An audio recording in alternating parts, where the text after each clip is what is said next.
Hello out there. Venus is in Gemini. Venus is in Stevie Nicks. This is for the next 4 months. Can you believe? Venus in Gemini, the Lover's card is a soul growth for Venus. And this is from the Next World Tarot. This is the backing by Christy C. Rode. And it is such a really powerful deck to be using at this time because it is the next world. It's very post-apocalyptic, and as we are shifting into this new world, this deck is really speaking to me, and I imagine it's speaking to many of you right now. So I've got the cards out that represent Venus in Gemini.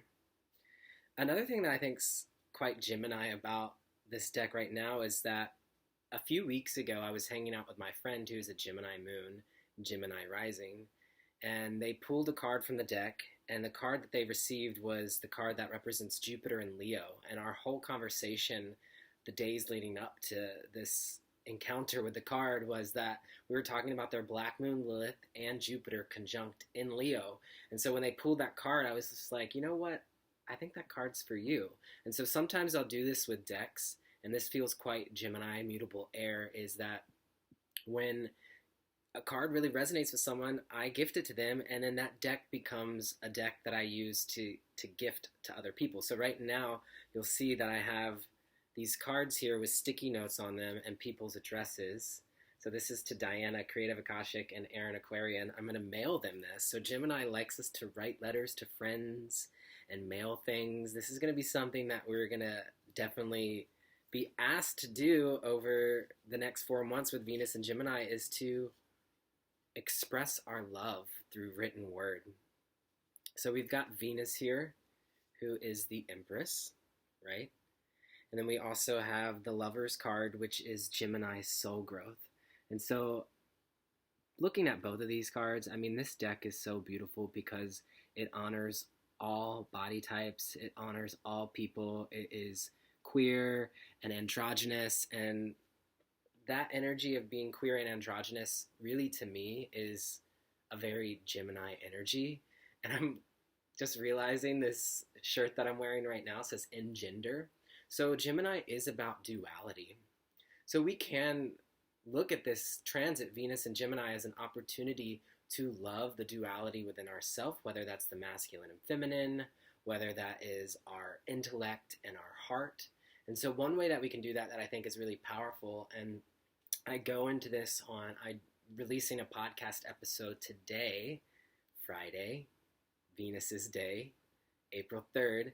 This is the day that Venus enters Gemini. I'm releasing a podcast episode on this 4-month period of Venus and Gemini, and I even extend it beyond all the way to the end of 2020 because it's a big theme for us, because the North Node moves into Gemini in May, and then we have a Gemini full moon eclipse in November. And I talk about how it interacts with the United States birth chart and things for us to be mindful of throughout this year.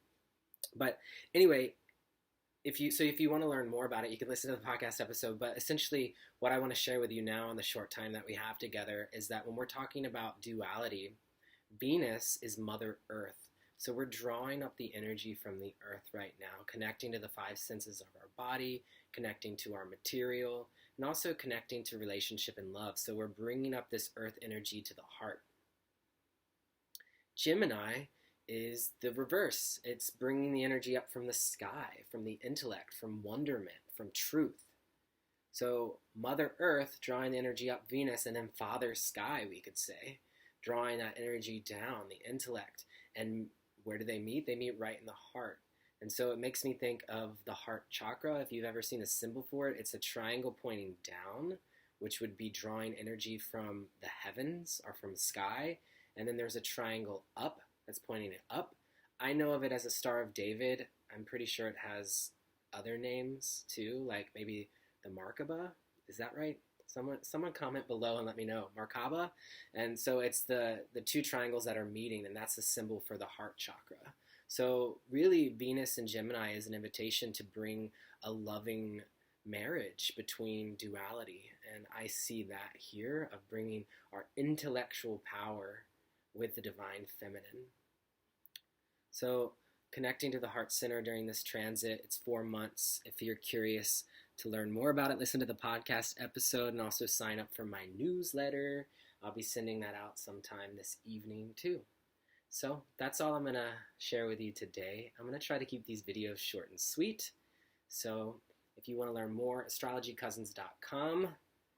And I'll talk to you soon. Take sweet care, cousins, and remember, deep breaths.